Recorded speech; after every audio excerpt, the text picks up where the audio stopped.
sesuai janji saya untuk menghormati UII. Saya tadi sudah matur sama Pak On juga sama Direktorat. UII adalah kampus yang didirikan oleh para ulama, para profesor, sehingga sudah seharusnya setiap makalah ilmiah itu ada referensinya, ada marojeknya. Dan yang dipakai di seluruh dunia, di semuanya, untuk ulumul Quran itu yang paling pokok pakai kitab Al-Itqan. Al-Itqan fi ulumil Quran, karangannya Imam Suyuti. Sebelum saya terangkan teks persisnya, itu ada sekian problem dalam memahami Quran, terutama kalau lewat terjemah. Problem itu bisa gawat betul, bukan gawat-gawatan tapi gawat betul. Misalnya ada ayat begini dan terjemahnya pasti begini. Fa'ainama tuwallu fasamma wajhullah. Kamu menghadap mana saja, di arah manapun, di sana ada ridhonya Allah. Itu kalau hanya pakai terjemah, tentu menjadikan kita sholat bisa menghadap ke timur, ke barat, ke utara, dan ke apa? Selatan. Saya cerita sedikit tentang asbabun nuzul. Memang tema sekarang tentang asbabun nuzul. Dulu Rasulullah SAW ketika di Mekah itu sholat menghadap Ka'bah. Tapi setelah pindah di Madinah, di mana Madinah itu ada komunitas Yahudi dan Nasrani, Rasulullah itu menghadap ke Baitul Maqdis, kira-kira 16 bulan. 16 sampai 17 bulan. Semua riwayat itu kisarannya hanya 16 sampai berapa? 17 bulan. Sehingga orang Yahudi itu bilang begini, Muhammad ini baiklah, meskipun dia membawa agama baru, tapi kiblatnya masih ikut kita, masih baik kan. Setelah 16 bulan, Nabi diperintahkan Allah untuk menghadap ke Ka'bah. Awal liwajaka syatrul masjidil haram. Maka orang Yahudi itu berontak. Berontaknya adalah kiblat mereka ditinggalkan. Cara berpikir orang Yahudi itu kiblat mereka ditinggal. Sehingga mereka bilang mawallahum an qiblatihimul lati kanu 'alaiha. Apa yang menjadikan umat Islam berpaling dari kiblat Baitul Maqdis. Kemudian mereka provokatif betul. Ini perlu diperjelas. Provokatif. Bilang begini. Inna Muhammadan tahayyara fi din. Muhammad ini bingung dalam beragama. Sehingga habis ngomong A, ngomong B. Habis kiblat Ka'bah, kiblat Baitul Maqdis. Sehingga dalam banyak tarikh disebutkan peristiwa kiblat itu terbanyak melahirkan orang murtad, orang yang keluar dari Islam. Gara-gara provokasi orang Yahudi, Muhammad tahayyara fi din. Muhammad itu bingung dalam menentukan pilihan apa? Beragama. Kemudian walhasil singkat cerita akhirnya Nabi itu madhep Ka'bah. Apa yang terjadi mukjizat itu adalah bahwa agama ini agama yang mewakili semua agama sebelumnya yang masih orisinil. Yaitu Nabi akhirnya berargumentasi Ka'bah adalah kiblat yang asli, yang lebih tua. Terus mereka tanya, buktinya apa? Dijawab oleh Quran, fihi ayatum bayyinatum maqamu apa? Ibrahim. Ka'bah bukti tertua adalah di situ ada makam Ibrahim. Makam itu jejak kaki. Ya kalau bahasa Indonesia makam itu kuburan. Kalau dalam bahasa Arab makom itu jejak apa? Jejak kaki. Sehingga diketahui oleh sejarah dibuktikan di situ ada jejak kaki siapa? Nabi Ibrahim. Sementara nisbatnya Baitul Maqdis itu adalah kepada Nabi Musa dan Nabi Harun. Yang ini adalah turunan dari Nabi siapa? Ibrahim. Hikmahnya apa? Begini, sebagai bukti bahwa Baitul Maqdis pernah menjadi poros Islam atau poros Tauhid, maka Nabi Muhammad pernah disuruh menghadap ke Baitul Maqdis. Buat inget-ingetan kalau ini pernah menjadi poros apa? Tauhid. Tapi tetap tua-tuaan masih tua apa? Ka'bah. Nah, kenapa tua Ka'bah tadi? Karena Ibrahim adalah Abul Anbiya, bapak dari para. Dan di situ ada jejak kakinya. Fihi ayatum bayyinatum maqam. Bukti itu belum cukup. Dibuktikan lagi bahwa Ismail kecil itu hidupnya di Ka'bah. Kita tahu sa'i bainas Safa wal Marwah adalah karena Siti Hajar sedang mencari apa? Air. Jadi ada bukti sekian, bukti empirik bahwa Ibrahim itu kiblatnya itu Ka'bah, bukan Baitul. Sehingga ada kata-kata fihi ayatum bayyinatum maqamu Ibrahim. Nah, tanpa ngerti asbabun nuzul, kamu akan mengartikan fa'aina ma tuwallu fasamma wajhu itu salah. Karena di situ kamu menghadap mana saja, maka di situ ada ridhonya Allah. Maka para ulama memberi catatan, maksudnya begini, kamu menghadap kemana saja, asal itu yang diperintahkan Allah, maka di situ ada ridhonya. Harus seperti itu maknanya, disesuaikan dengan konteks asbabin nuzul. Tanpa seperti itu tidak bisa. Dan masih banyak lagi kepentingan tentang asbabin nuzul. Jadi problem sekarang adalah banyak mufassir yang hanya mengartikan dari terjemah. Itu bahaya sekali. Jika ada orang yang menikah secara mut'ah, itu kan mirip kayak transaksi zina. Mereka berdalil famastamta'tum bihi minhunna fa'atuhunna ujurahun. Perempuan yang sudah kamu nikmati, yang penting kamu bayar. Terjemahnya seperti itu. Karena ujur itu jamaknya ujroh. Itu fatal sekali. Padahal ayat itu begini, settingannya begini, setting siakul kalamnya atau asbabun nuzulnya begini. Ini sekaligus, memang saya sengaja ngaji dengan tema yang berat. Bentuk penghormatan pada yang ngaji. Kalau temanya ringan kan kayak TPQ. Jadi ini supaya gue keren-kerenan, ini ada doktor Pak Oni pernah dekan Fakultas Hukum. Jadi kalau saya nanti salah tinggal ditangkap saja, gampang kan? Tapi nangkap saya berurusan dengan Tuhan. Jadi kalau orang dekat Allah itu yang tanggung jawab itu Allah. Jadi dia bisa menang di kepolisian tapi kalah di hukum Tuhan. Jadi kalau berhadapan-hadapan dengan saya. Begini asbabun nuzulnya begini. Wal muhsanatu minan nisa yang awal juz 5 itu ya kita santai aja. Yang awal juz 5 itu sebetulnya maktuf diatafkan pada ayat hurrimat alaikum ummahatukum wa banatukum wa akhwatukum wa ammatukum wa kholatukum wa banatul akhi wa banatul ukhti. Jadi perempuan yang haram dinikah itu ada 7. Yang faktor nasab yaitu siapa? Ibu, putri, saudara putri, bulik dari bapak, amah itu bulik dari bapak, kholah itu bulik dari ibu, keponakan dari saudara lelaki, keponakan dari saudara perempuan. Ini disebut haram karena nasab gen. Kalau orang Jawa bilang hanya 4 karena ngitungnya bulik baik dari bapak maupun ibu. Kalau orang Jawa bilang kan bulik terus keponakan dihitung 1. Padahal ada keponakan dari saudara lelaki, ada keponakan dari saudara apa? Perempuan, wabanatul akhi, wabanatul ukhti. Terus kedua, haram karena rodok. Kita tahu dalam hukum Islam, rodok adalah sama dengan nasab. Jadi ibu yang pernah menyusui kamu berarti jadi ibu kamu.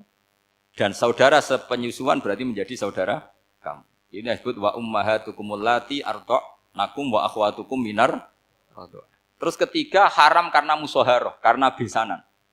Jadi pagi ini misalnya saya nikah dengan Sri, bilang qabil tu nikaha wa taswijaha bil marhum madkur. Setelah nikah dengan Sri ini otomatis ibunya dia menjadi mertua. Otomatis haram saya apa? Nikah. Ini namanya haram karena musoharoh. Atau kamu punya anak Zaid. Zaid pagi ini akad dengan Sri. Berarti Sri adalah menantu Anda. Otomatis haram bagi Anda. Itu namanya haram karena musoharoh, karena bisanan. Itu yang disebut waroba apa haram-haram itu kan saat terus itu wa ummahatun nisaikum. Apa ibu dari istri-istri kamu. Memang ini agak jelimet, tapi memang syaratnya mufassir harus biasa jelimet. Jangan hanya nyari partai ayat-ayat untuk kepentingan partai. Wah itu ngeri. Kacau Quran dipakai kampanye. Terus itu berarti sudah 3 kan? Haram karena nasab, haram karena rodok, haram karena musoharoh. Terus yang keempat ini, haram yang bukan karena sebab pada seorang perempuan, tapi karena istri orang. Ini disebut wal muhsanatu minan nisa.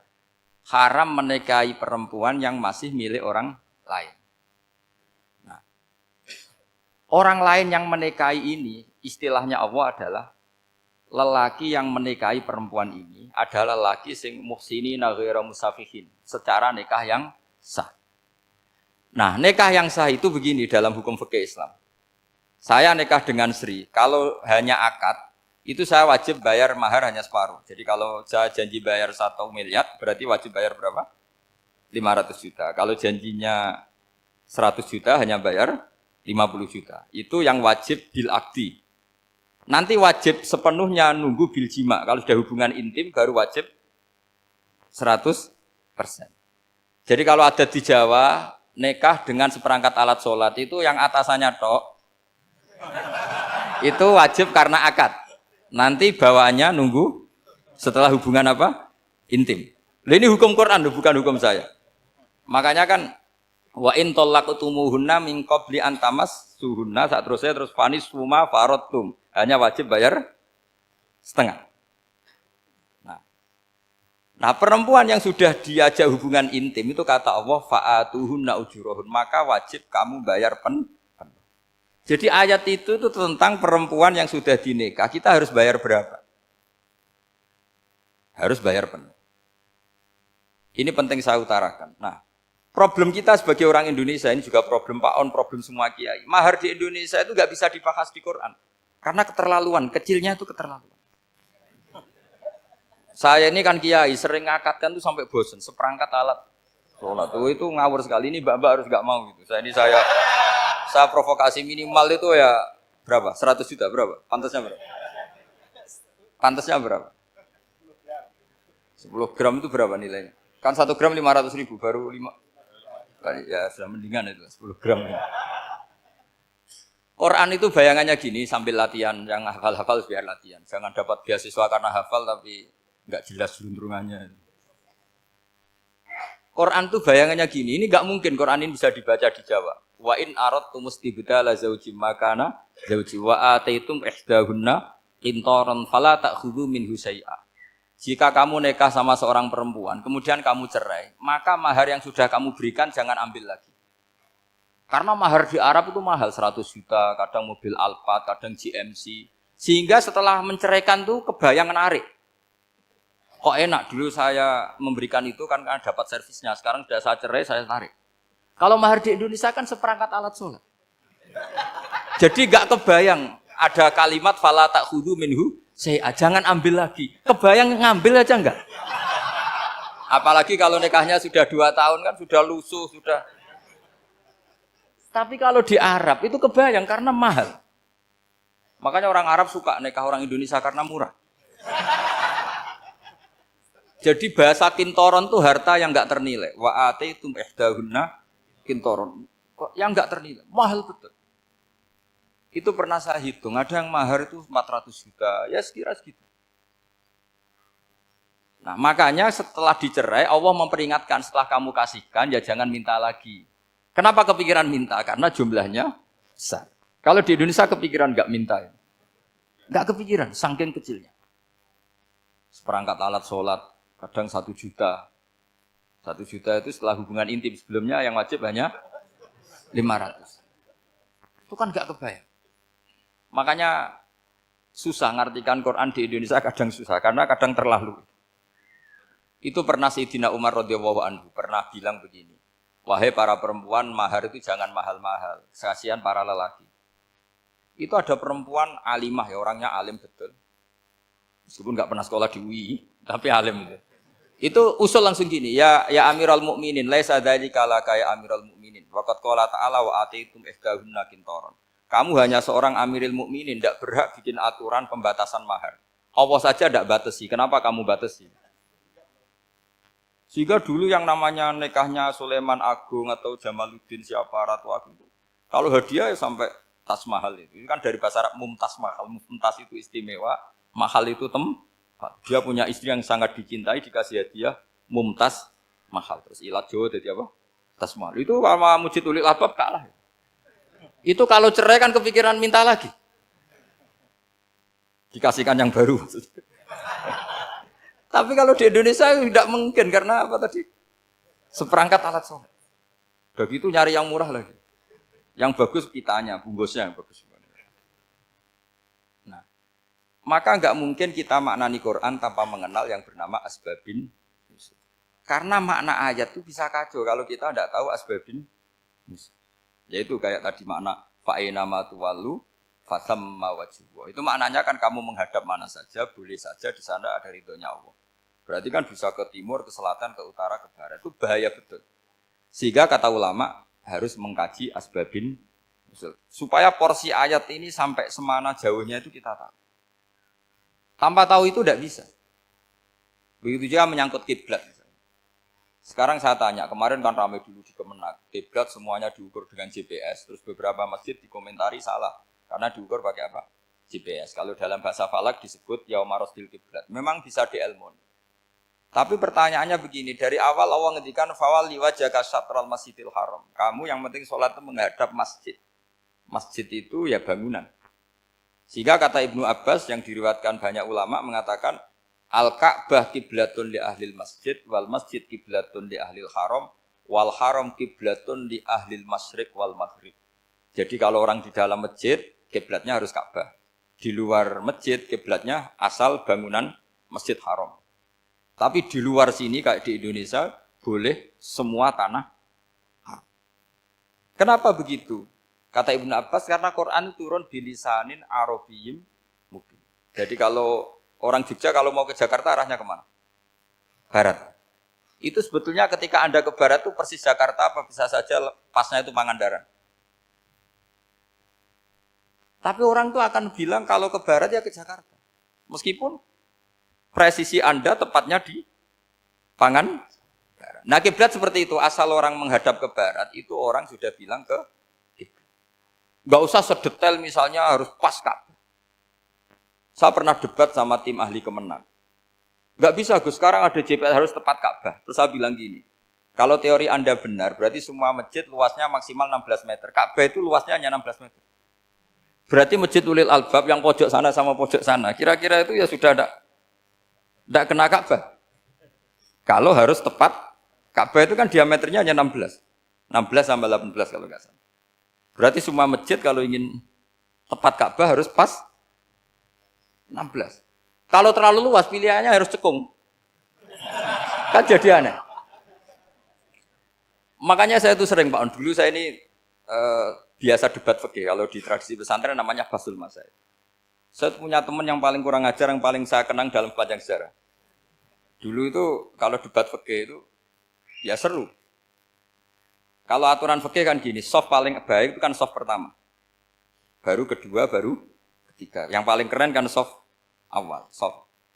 Terus teman saya bilang gini Pak, ya kalau gitu gini aja Gus, desain masjid itu memanjang utara selatan. Biar semuanya soft awal. Gara-gara didesain begini kan ada soft 2, soft 3. Apa susahnya? Kita bikin mulai awal supaya masjid itu memanjang utara apa? Selatan. Supaya semuanya soft awal. Ya kalau ada hukum ya diimplementasikan dalam desain bangunan katanya. Jadi. Itu kan kacau.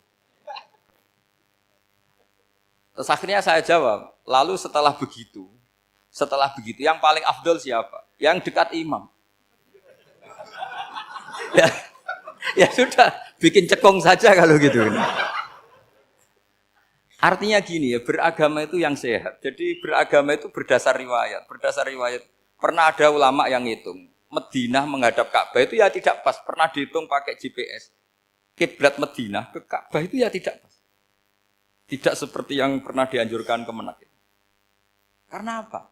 Agama ini ngikuti bilisanin Arabiyyin mungkin. Seperti jenengan gini. Semua ini istilahnya apa? Menghadap Gus Bah. Padahal ada yang agak sana, agak sana. Semuanya ngaji sama siapa Gus? Ya sudah.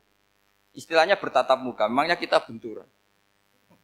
Ini bahasa. Jadi seperti ini semua namanya apa? Berhadap. Padahal ada yang agak samping, agak samping. Ka'bah juga gitu. Sebenarnya tidak se-ekstrim yang dibayangkan orang-orang. Cuma kalau bisa tepat, ya kita harus tepat. Tapi tetap saja tidak perlu 16 apa? Meter. Nah, fa'aina ma tuwallu fathamma wajhuhu itu artinya menghadap. Menghadap itu menghadap arah. Makanya Allah tidak dawuh fawal liwajhaka nahwal Ka'bah tapi fawal liwajhaka syatrul Masjidil Haram. Jadi ini penting saya utarakan supaya kita familiar dengan istilah-istilah Quran. Istilah Quran itu gampang sebenarnya. Kalau kita kaji itu gampang. Problem kita tidak pernah mengkaji. Jadi semuanya asing. Kalau kita mengkaji itu gampang sekali. Saya punya sekian cerita betapa pentingnya mengkaji Quran. Harun ar-Rasyid itu dinasti Bani Abbasiyah. Itu pinter sekali. Ada seorang ustadz yang agak ekstrim. Itu datang ke Harun ar-Rasyid. Ya Amirul Mukminin, inni nasihun laka famusaddidun alaika. Fala tajidanna alayya fi nafsika syai'an. Saya mau nasihati kamu tapi saya mohon jangan masukkan hati. Karena nasihat ini penting. Tapi saya akan keras, vulgar. akan keras, kritik saya akan keras karena Anda sebagai Amirul Mukminin tidak pecus. Apa kata Amirul Mukminin Harun Rasid? Uskut ya Ustadz. Nah, sebagai riwayat uskut ya jahil, kamu itu Ustadz bodoh, tidak usah banyak omong. Terus ditanya, kenapa saya bodoh? Terus dibacakan ayat faqula lahu qaulal layyina la'allahu yatadzakkaru aw yakhsha. Inna Allaha ta'ala qad arsala man huwa khairun minka ila man huwa syarrun minni. Wa ma'a dzalika qala ta'ala faqula lahu qaulal layyina.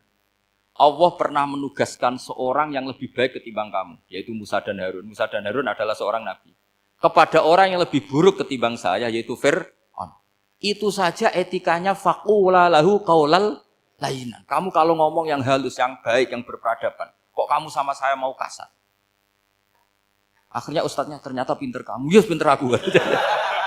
Jadi semudah itu.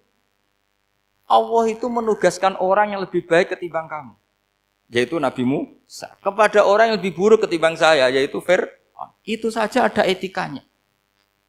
Kok kamu sama saya mau tambah etika? Mau main kasar hanya karena kamu merasa nasihat Anda benar? Jadi gampang sekali memahami Quran. Tapi lagi-lagi memang bagi ahlinya. Tapi ini saya bantu supaya sampean jadi ahli apa? Quran. Meskipun ngajinya sebulan sekali. Sudah sebulan sekali tidak punya kitabnya. Sudah. Jadi ulama dulu kalau belajar Quran itu gampang sekali. Saya berkali-kali cerita. Yang kitab saya baca di rektorat itu namanya Syajaratul Ma'arif. Itu kalau cerita bikin judul itu enak sekali. Babuna fil ibad bikullil bilad. Bab seseorang di mana saja hidupnya harus bermanfaat. Terus dalilnya itu hanya mengutip makalahnya Nabi Isa, wa ja'alani mubarakan ainama kuntu. Ciri utama seorang nabi apa? Saya di mana-mana adanya berkahi orang lain. Jadi berkah bagi orang lain. Maksudnya tidak jadi problem bagi orang lain. Artinya kamu hidup entah di Jogja seperti Pak Ono orang Jember, saya orang Rembang. Hidup di Jogja manfaat, di Jember ya manfaat, di mana-mana manfaat. Saya pernah di Korea seminggu ya manfaat. Saudara kita TKI yang di Korea ya manfaat, di sana bikin masjid, bikin apa. Karena ngendikane Allah menceritakan Nabi Isa siapa? Wa ja'alani mubarakan ainama kuntu. Saya adalah orang yang di mana-mana berkah. Artinya manusia eksistensinya harus seperti itu, hidup di mana saja berkah. Gampang sekali memahami. Pernah Imam Syafi'i ditanya, kalau kamu enggak kehilangan air atau enggak ada air di satu daerah, cari-cari dulu. Sampai enggak ketemu. Setelah enggak ketemu air, baru kamu boleh tayamum. Imam Syafi'i ditanya, apa dalilnya harus mencari dulu? Kalau nggak ada air ya langsung tayamum saja. Kenapa harus nyari-nyari dulu? Jawabnya Imam Syafi'i itu gampang sekali. Qala ta'ala falam tajidu ma'an. Kemudian kamu tidak menemukan air. Di mana-mana tidak menemukan setelah mencari. Kalau belum mencari namanya tidak tahu. Kan ayatnya kan falam tajidu ma'an. Kemudian kamu tidak menemukan air. Tidak menemukan tuh nyari dulu apa langsung ambil sikap? Nyari dulu, baru kesimpulannya tidak ketemu. Kalau belum pernah nyari namanya tidak tahu. Segampang itu ulama dulu memahami Quran karena konstruksinya utuh. Yaitu mereka tahu betul bahwa Quran itu bilisanin Arabiyim. Ketika Futuhat Syam. Syam dulu itu dikuasai tentara Romawi. Era Sayyidina Umar Futuhat. Yerusalem dikuasai tentara Islam. Itu awal Sayyidina siapa? Umar radhiyallahu anhu. Ketika Futuhat mau ada pesta besar-besaran. Tapi Umar menolak.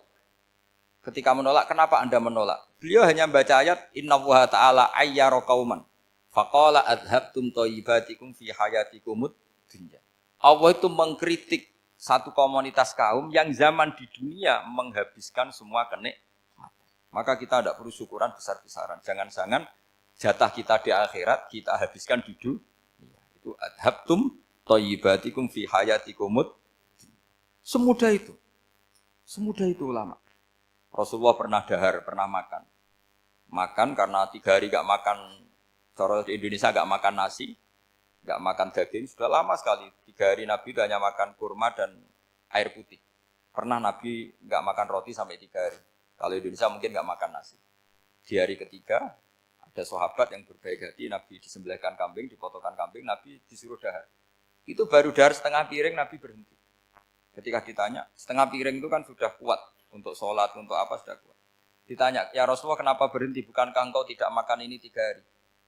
Nabi menjawab walatus alunna yauma idzin anin naim. Semua nikmat yang saya rasakan nanti ada pertanggungjawabannya. Makanya saya tidak ingin banyak-banyak. Wah itu kalau diterapkan di sini enggak populer. Makanya saya tahu gayanya ngaji Quran itu enggak siap dengan konsep-konsep Quran ini. Jadi segampang itu orang dulu. Nah karena apa ya itu tadi. Mereka tahu asbabun nuzul. Quran itu diturunkan dalam konteks apa? Lafat ini arahnya kayak apa? Mutlak muqayyadnya kayak apa? Muhkam mutasabihnya kayak apa? Nasah mansuhnya kayak apa?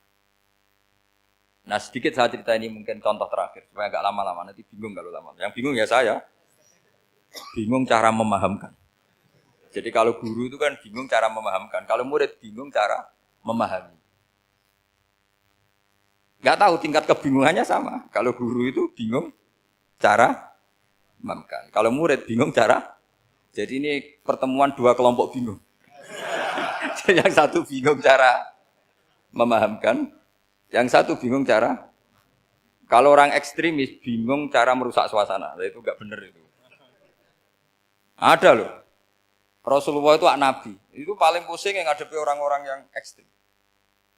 Karena apa? Cara berpikir itu lompatannya itu enggak tertib. Jadi Nabi itu cara berpikir itu kecerdasan nubuah. Sementara orang ekstrim cara berpikir itu kecerdasan nafsu. Bukan kecerdasan manusia. Kalau manusia masih baik nafsu. Misalnya begini, kalau dalam tradisi nubuah itu. Saya dengan Pak Anu berteman lama, mulai tahun 2000 berapa. Itu kalau Pak Anu bertamu ke saya, harusnya tidak usah tak kasih makan. Karena sudah dekat. Tapi kalau kenalan baru itu dikasih makan, disangoni. Jadi Nabi itu perilakunya agak unik. Akhirnya ada orang yang cara berpikir itu dangkal. Ya Rasulullah ini tidak fair.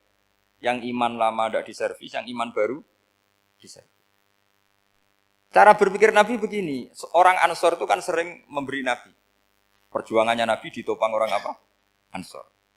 Donatur lah, kira-kira orang Ansor itu donatur. Donatur itu keren. Karena donatur itu artinya al-yadul ulya khairum minal yadis.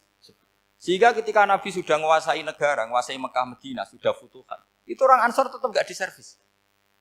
Yang diservis Nabi itu orang-orang baru masuk Islam, disebut wal mu'allafati qulubuhum atau Islam mu'allaf. Ada 1-2 orang yang protes, tentu yang enggak pinter. Tukang protes pasti tidak pinter. Wong iskal-iskalnya sendiri, otaknya enggak sampai-sampainya sendiri, orang lain disuruh jawab. Makanya di sini tidak ada tanya jawab, nanti iskal-iskal kamu sendiri, bingung-bingung kamu sendiri, saya disuruh jawab. Berarti Gus Pak enggak mau ditanya, ya memang enggak mau karena tadi jawab sendiri aja, nanti pinter sendiri, kapan-kapan pinter sendiri. Akhirnya tanya begini, cara tanya gini, ya Rasulullah, ini enggak fair. Orang sudah Islam lama setelah negara terbuka milik Anda, setelah kita menang, setelah kita menguasai negara, enggak kamu servis. Sementara yang baru Islam kamu, Nabi itu bertanya senyum-senyum, rileks saja. Lama-lama tambah ekstrim pertanyaannya.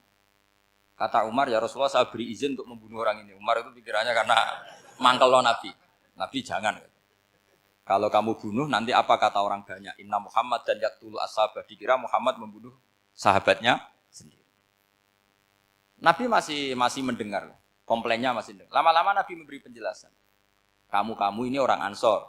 Kamu biasa memberi saya, memberi dana perjuangan. Memberi itu hebat. Saya tidak ingin menurunkan grade Anda. Grade sebagai pemberi, berarti kelasnya elit. Sekarang menjadi penerima. Itu tidak bagus. Itu betapa Rasulullah ini namanya kecerdasan nubuah. Kalau orang biasa memberi, biar memberi saja. Supaya dia tetap heroik, tetap patriotik, tetap keren. Karena mentalnya pemberi. Jangan sampai dari mental memberi, kemudian mentalnya peminta. Jadi kalau Pak On jadi tim suksesnya Pak Jokowi itu ya tidak minta-minta. Kalau dulu kampanye ya kampanye saja. Biar memberi terus nggak pernah minta. Meskipun akhirnya ya gelong. Tapi Nabi dulu tidak gitu. Jadi orang Ansor itu nggak pernah diservis. Padahal jasanya kayak gitu. Supaya kelasnya tetap kelas elit, yaitu pemberi, penanggung jawab. Nabi nggak ingin orang Ansor turun grade menjadi penerima. Orang-orang yang cerdas nubuah menerima konsep Nabi seperti itu. Lo tanya sama Pak On, saya dadani terjemahan UI itu puluhan tahun sama Pak. Itu beliau ke kontrakan saya ke rumah beliau. Tidak pernah berharap apa. Saya sangat tertutup. Bukan apa-apa ya, kalau ingin memberi saja. kontribusi saya pada Al-Quran. Saya tidak kepikiran mendapat. Supaya heroik. Tapi orang-orang yang cerdas amatir tadi, ini nggak fair. Wong yang memberi lama kok dapat servis sedikit. Nah, sekarang itu problem zaman akhir sudah mulai seperti itu. Nah, orang ini namanya Dzul Khuwaisirah. Ini yang nanti punya anak turun Khawarid. Khawarid itu orang yang ibadahnya hebat, tapi cara berpikir tentang nubuah salah. Orang lagi Khawarid itu orang yang ibadahnya hebat, tapi cara berpikir nubuah salah. Nubuah itu unik. Nubuah itu cara berpikir tadi. Apa ya? Melihat sesuatu yang benar biar benar terus. Gitu. Yaitu tadi, mental memberi itu ya biar memberi terus, tidak usah di-share.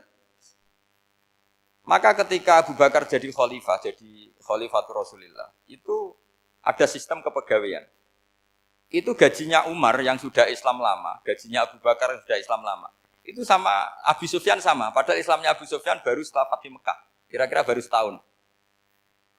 Terus diprotes sama orang-orang, ini Islam lama kok gajinya sama Islam yang baru setahun kok sama. Kata Abu Bakar, fadhailuhum indallah. Mereka punya kelebihan Islam lama itu indallah. Nanti balasannya biar surga. Kalau di dunia sesuai profesinya. Artinya profesi kalau penjaga kantor ya berapa, kalau dosen berapa, pokoknya ya sudah. Dan itu diterima oleh sahabat. Semuanya nerima konsep itu. Era Umar agak dibalik. Abu Sufyan kira-kira gajinya 1 juta, yang lainnya yang menangi Nabi mulai awal gajinya 10 juta. Ditanya, ya Umar, kenapa ini jadi rubah seperti kebijakan Abu Bakar, tidak seperti Abu Bakar? Jawabnya Umar lucu. Fawwah la usawwi baina man qatala Rasulullah wa baina man qatala ma'a Rasulillah. Demi Allah saya tidak akan pernah menyamakan orang yang dulu merangi Rasulullah yaitu Abu Sufyan dengan orang sing selawase dari Rasulullah yaitu Sayyidina Ali dan sebagainya. Ini penting. Artinya ketika gajinya orang saya seperti Ali radhiyallahu anhu itu tinggi itu bukan karena lamanya Islam, tapi karena lamanya iman. Jadi mulai dulu ijtihad itu ada dan dulu dia biasa saja. Karena tadi ada kecerdasan nubuah. Saya ulang lagi, ada kecerdasan apa? Sekarang itu kecerdasan tomak atau kecerdasan nafsu. Itu kalau sampai ngaji kitab tasawuf, itu bab bakhil itu tidak ada. Menurut kitab tasawuf, medit itu tidak ada, kikir itu tidak ada. Yang ada itu tomak. Tomak itu berharap dikasih orang lain.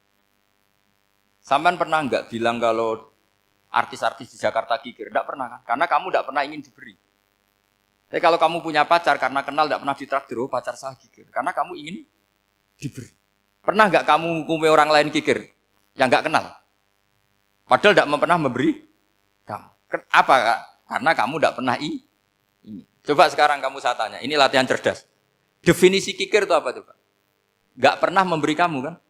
Artis-artis Jakarta, tokoh-tokoh nasional pernah enggak memberi kamu? Enggak kan? Tapi enggak pernah kamu vonis kikir. Karena kamu enggak pernah tomak. Tapi pacar kamu, kok amin ditraktir terus? Atau istri kamu, atau mertua kamu, kok enggak ngasih warisan, kamu bilang kikir enggak? Sebabnya kikir betul apa karena kamu tomak, berharap? Tomak. Maka di kitab tasawuf itu enggak ada bab kikir, yang ada bab tomak. Karena asal usul menvonis orang kikir itu karena tamak. Maka jangan banyak kenal orang, nanti banyak hukum kamu. Sombong juga gitu, di tasawuf itu enggak ada bab sombong. Karena orang hukumi orang lain sombong itu karena kamu ingin dihormati. Ada orang enggak kenal, terus lewat saja enggak tanya kamu bilang sombong enggak? Enggak kan? Tapi kalau kenal, oh sombong betul, kenal enggak tanya kan gitu. Jadi tasawuf itu sisi unik dari khazanah Islam. Makanya di tasawuf itu enggak ada kritik terhadap kikir. Ya tentu kikir itu buruk, pasti ya kikir itu buruk. Tapi enggak perlu dikritik. Jangan-jangan yang salah kamu. Wong kenal Pak On di PPAI terus ingin jadi sekretarisnya. Terus ingin kenal Pak Jokowi ingin jadi menterinya. Nanti kenal rektor ingin jadi pegawainya.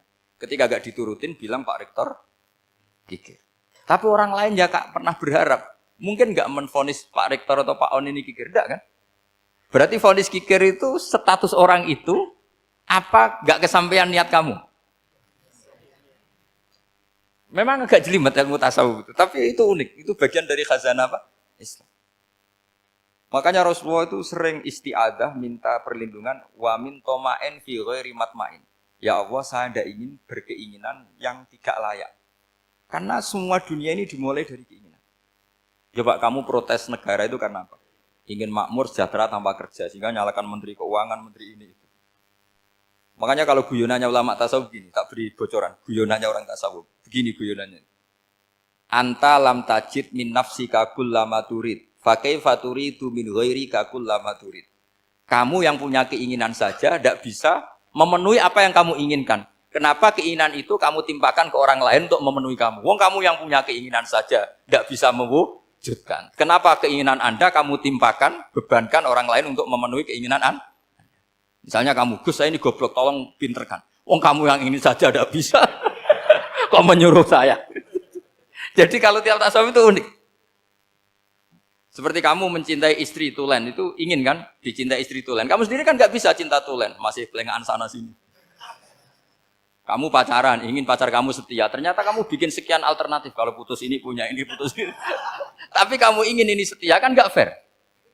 Makanya guyonnya orang tasawuf itu, anta lam tajid min nafsika kullama turid, fa kaifa turidu min ghairika kullama turid. Gampang tuh apalane, pokoknya ratrit gitu aja gampang. Jadi kamu yang punya keinginan saja tidak bisa memenuhi.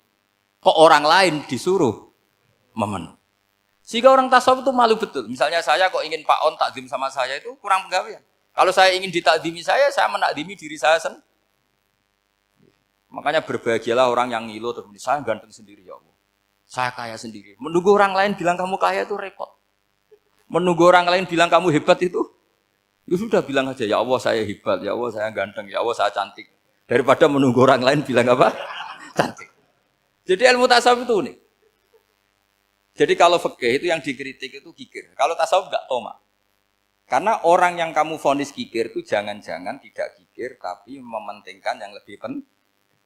Misalnya ada teman yang tidak pernah naktir kamu, ternyata punya ibu sakit, uangnya dianggarkan untuk ibunya yang sakit, atau anaknya sekolah, atau keluarganya masih butuh biaya, ya, sehingga sama teman dia kikir. Hakikatnya kikir apa mementingkan yang penting?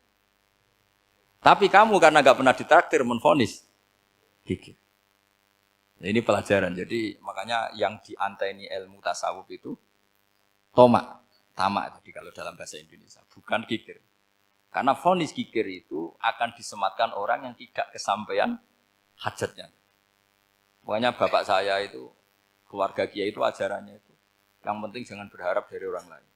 Ini Pak On saksinya, saya dulu benahin terjemah itu nggak pernah ingin diperlakukan seperti ini. Ya ngaji aja. Karena pikirannya keluarga kiai itu sederhana. Kalau ngamal ya ngamal saja. Ngamal itu heroik. Makanya buyut-buyut kita semua ini kan pahlawan semua. Membela negara Indonesia jadi merdeka. Ya nggak pernah kebayang jadi presiden, menteri. Tapi sekarang nggak, ngamal sedikit saja harus jadi menteri. Jadi ini bahaya kalau dalam kelangsungan bernegara. Karena orang biasa transaksional. Awal negara ini dibangun berdasar heroik, bukan berdasar apa? Transaksional. Tapi sekarang orang akan membiasakan itu. Apa-apa itu transaksional. Ini tidak bagus untuk kelangsungan bernegara. Apalagi kelangsungan beragama. Sehingga seperti saya ini masih punya desa-desa binaan di Sragen, di pedalaman Papua sekalipun. Saya punya santri banyak di Papua. Itu kalau cerita itu unik-unik. Itu mau Jumatan, itu enggak ada orang 40. Sudah datang setengah 12, itu datangnya 3 jam. Di situ mau ketemu santri 3. Semua, karena ya akhirnya mereka tanya gini, Pak. Pertanyaannya itu lucu. Gus, boleh enggak Jumatan orang 3? Secara fikih Syafi'i kan harus orang 4. Kemudian mereka tak bilang, buat sholat duhur saja. Mereka enggak mau. Wong Jumat-Jumat kok duhur. Harinya kan Jumat, masa sholatnya? Sehingga kita yang jadi kiai akhirnya nyari fikul madzhabil arba. Nyari fikih madzhab 4. Ternyata Imam Malik membolehkan orang 6. Ada yang bilang 12. Yang penting keceluk jamun. Jamun itu kelompok. Kalau 3 kan belum keceluk apa? Belum disebut apa? Kelompok. Ini penting saya utarakan supaya kita berjuang itu bukan karena CV seperti ini kayak di Ulil Albab, masjidnya keren, kampus swasta tertua, terus termasuk nomor 1-2 di Indonesia. Oke, kita syukur dengan kebesaran UI. Tapi yang namanya dakwah itu menjadikan orang tidak tahu menjadi tahu, termasuk kepada desa-desa tertinggi. Sama. Yang namanya menteri itu pembantu presiden untuk memenuhi kebutuhan rakyat banyak. Sekarang misalnya menteri pertaniannya itu hebat, cerdas, tapi petani nggak mau nandur padi, mau apa itu? Coba yang membantu ketahanan pangan itu para petani mau nanam padi apa karena menteri pertanian? Karena petani mau nanam. Ya sudah GR saja, kita pembantu presiden semua. karena ikut menyumbangkan ketahanan pangan. Tapi kamu kan nggak digaji, kita keren ngamal tanpa harap gaji. Ini ini penting supaya Anda itu nggak hati kecil gitu, ikut menyumbang negara tanpa ingin dapat gaji. Keren nggak? Nah itu nubuah. Apa? Nubuah. Orang Ansor itu seperti itu. Sehingga ketika Rasulullah wafat dan ada kompetisi kepemimpinan, itu orang Ansor gak ikut. Sudah kita makmum saja, silahkan dibagi di saking baiknya orang Ansor. Nah, makanya saya ulang lagi ya. Kecerdasan nubuah ini yang gak difahami orang Khawarij. Orang Khawarij cara berpikir yang kerja banyak harus dapat banyak. Sementara kecerdasan nubuah enggak. Yang biasa memberi terus memberi saja biar derajatnya tetap al-yadul ulya.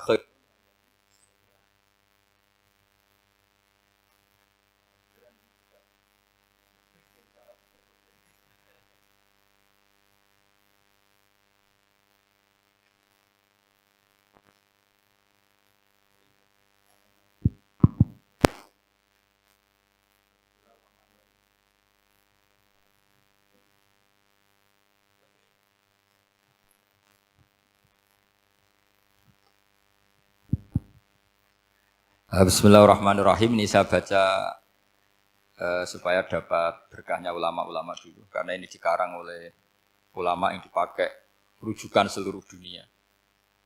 Begini, qala Ibnu Taimiyah, ma'rifatu sababin nuzuli yu'inu ala fahmil ayat.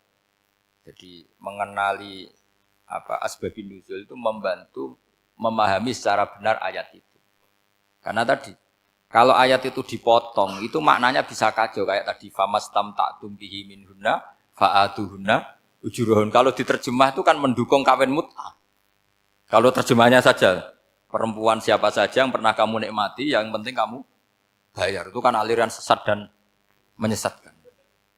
Itu konteks asbabun nuzul tidak seperti itu. Perempuan yang sudah menjadi istri kamu, seorang lagi perempuan yang sudah menjadi istri kamu, jika sudah kamu hubungan intim, maka maharnya harus dibayar penuh. Tapi kalau belum hubungan intim, maharnya hanya wajib separuh. Fanis suma farottum illa ayafuna au ya'fualladzi biyadihi uqdatun nikah. Tapi tadi kalau di Indonesia gimana Gus? Ya itu yang repotnya. Maharnya itu tadi mukena atasan dan apa? Bawahan. Wah kacau kalau di Indonesia. Sehingga kita bingung kalau dalam logika Arab kan gitu. Bayangannya kalau cerai, kata Allah, fala ta'khudhu min syai'at. Harta yang sudah kamu berikan ke istri jangan diambil lagi. Sampai dilarang ngambil tuh karena jumlahnya banyak sehingga kepikiran ngambil. Kalau di Jawa enggak usah dilarang sudah tidak akan ngambil karena rukuhnya sudah lusuh. Itu susahnya baca Quran di Jawa ya. Karena dari awal maharnya terlalu apa? Kecil. Terus beliau Imam Suyuti termasuk di sini menyontohkan yang pasti salah kalau difahami yaitu tadi ayat apa itu fa'inama tuwallu fastammanwa wajib. Jadi beliau terus meringatkan betapa pentingnya mengenali asbabin nuzul. Karena asbabin nuzul itu gampang. Saya ulang lagi, asbabin nuzul itu gampang. Gampangnya begini ya, kan ada satu peristiwa. Misalnya begini, Rasulullah itu kan mengkritik penuhanan Lata dan Uzza. Berhala-berhala itu dituhankan, dikritik sama Rasulullah.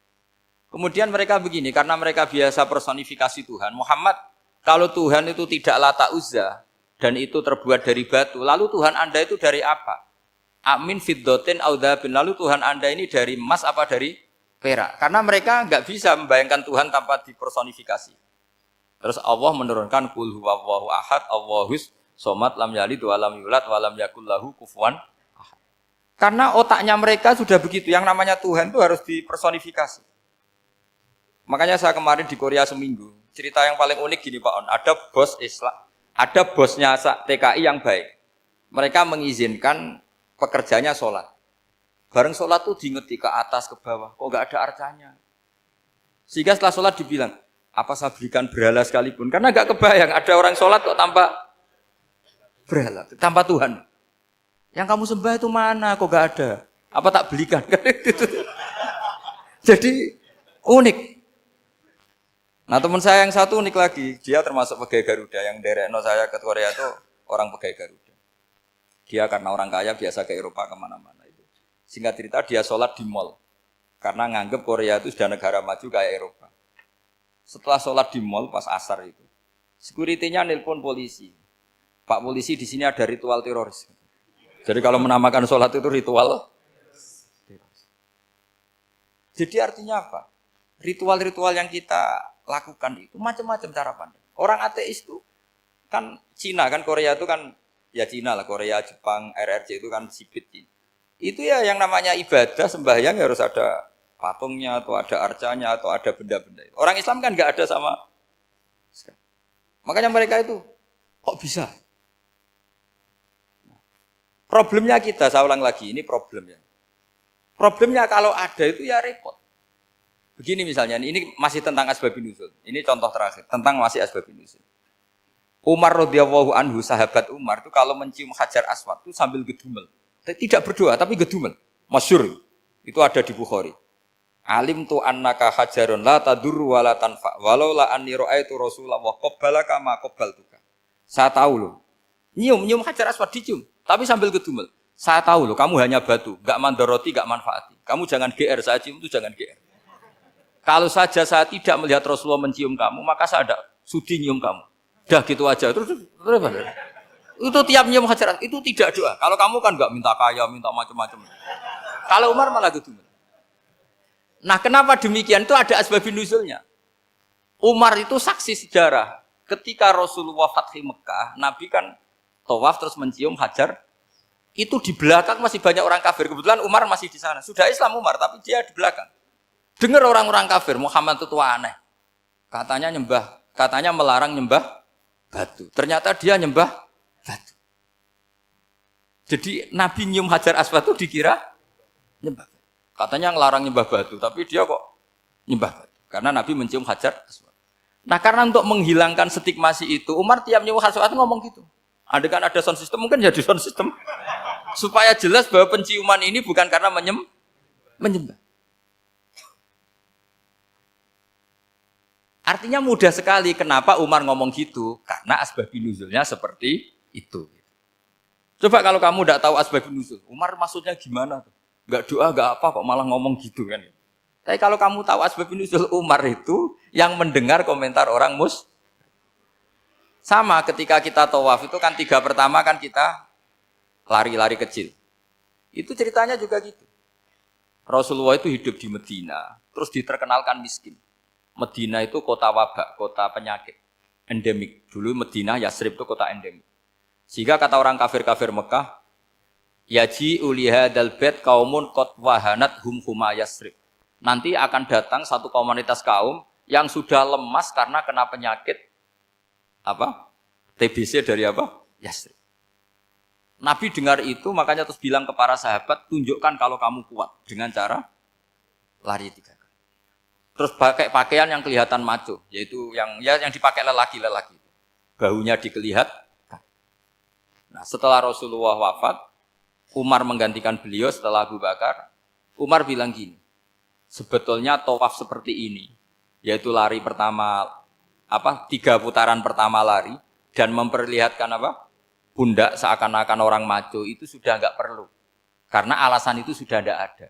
Tapi ini tinggalan Rasulullah, maka jangan rubah ya tetap seperti ini. Akhirnya meskipun sudah tidak ada alasan tadi menjawab stigmasi orang kafir, tetap tawaf seperti itu. Jadi memang agama itu unik. Kadang kita harus tahu alasannya, tapi alasan itu kalau menjadi mahatul hukmi, pijakan hukum salah. Misalnya kamu terus bilang gini, ya berarti tawaf sekarang bebas, nggak perlu seperti itu. Kan alasan itu sudah tidak ada. Nah di sini pentingnya riwayat. Riwayat itu begini, logikanya sudah nggak ada, tapi kaifiah itu, cara itu masih kita terus. Dan itu memang, saya ulang lagi, harus tahu asbabun nuzul. Saya beri contoh ya misalnya, wa idza darabtum fil ardi falaysa 'alaikum junahun an taqsuru minas shalah. Terus ayat di mana? In khiftum ayyaftinakumul ladzina kafaru. Jika kamu pergi dalam keadaan takut ditangkap orang kafir atau takut diculik orang kafir, maka kamu boleh mengqasar sholat. Itu jelas ada ayat in khiftum ayyaftinakumul ladzina kafaru. Jika kamu takut diculik orang kafir. Sehingga ketika ba'da Fathi Mekah, setelah Mekah dikuasai Islam, Umar tanya, "Ya Rasulullah, kenapa engkau masih sholat qashar? Bukankah kita sudah aman?" Waqad qala ta'ala in khiftum ayyaftinakumul ladzina kafaru. Allah ngendikan boleh mengqashar itu kalau dalam kondisi takut. Waqad kunna fi amrin, sekarang kita sudah aman. Jawabannya Rasulullah itu unik. Ya Umar hadihi shadaqatun, faqbalu shadaqah. Ini sedekahnya Allah, bonus sudah terima saja, enggak usah catatan-catatan gitu. Sehingga era Umar ya ada lagi yang tanya Umar ke gitu. Terus kata Umar, sa'altu dzalika Rasulullah sallallahu alaihi wasallam faqala hadhihi shadaqatu wa faqbalu shadaqah. Sudah ini bonus dari Allah, terima saja. Ini kan unik. Padahal kalau secara disiplin ilmu kan begini. Kamu boleh mengqashar salat kalau dalam bepergian dan dalam keadaan takut. Logika hukumnya kalau tidak takut tidak usah. Sama seperti begini. Kamu kalau pergi jauh seperti saya Pak On, itu ngosor sholat apa enggak ngosor kan? Alasannya kalau kosor itu, kalau pergi itu masyakot, repot. Sekarang pergi kita pakai Alphard, pakai Innova. Bawa uang, disupirin, itu masyakot enggak? Enggak kan? Tetap boleh jamak enggak? Boleh. Sebenarnya kamu jamak itu karena pengetahuan hukum apa karena enak jamak? Kalau alasannya masyakot, kan sekarang sudah ada. Enggak repot.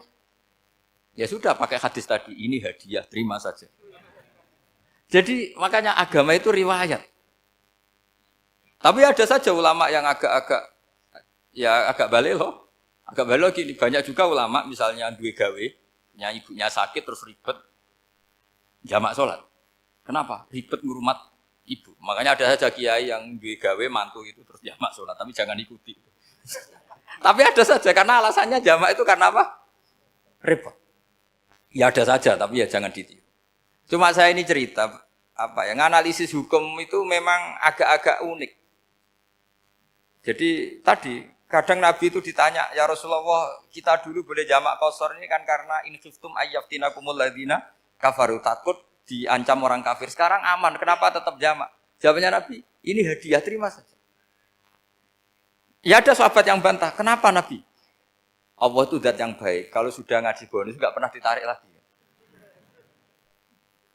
Makanya Nabi kalau berdoa itu unik. Ya, siapa yang disiksa di dunia karena dosanya, fawahu akramu min ayyus sanniya uqubatahu fil akhir. Kalau ada orang salah kok di dunia sudah dikasih sanksi, Allah itu lebih mulia untuk mengulang nanti di akhirat. Akram itu Allah terlalu mulia, maksudnya orang kepikiran, wis males ya selesai, tidak akan di. Kalau sampean kan enggak, masih ingin lagi. Jadi itu cara berpikir nubuah. Jadi berpikir nubuah itu beda. Ada orang pas sujud diinjek sama orang fasik. Diinjek, kemudian si yang sujud tadi, wallahu la yaghfiru wallahu laka, demi Allah tidak akan ngampuni kamu. Itu langsung Allah memberi wahyu sama Nabi di zaman itu. Bilangin yang sedang sujud itu, dia harus minta maaf sama saya, kata Allah. Mangdalladzi yata'alla ala fulan. Dia bersumpah bahwa Allah tidak akan memaafkan orang itu. Itu harus diralat. Nabinya iskal, kenapa ya Allah? Yang Tuhan itu saya ini punya sifat dua, bisa menyiksa dan bisa memaafkan. Kenapa dia milih sifat saya satu tidak memaafkan? Akhirnya apa? Orang yang nginjek tadi sama Allah dikasih tobat dan jadi orang soleh. Jadi itu makanya kamu nggak boleh jadi orang ekstrim nyifati Allahnya satu.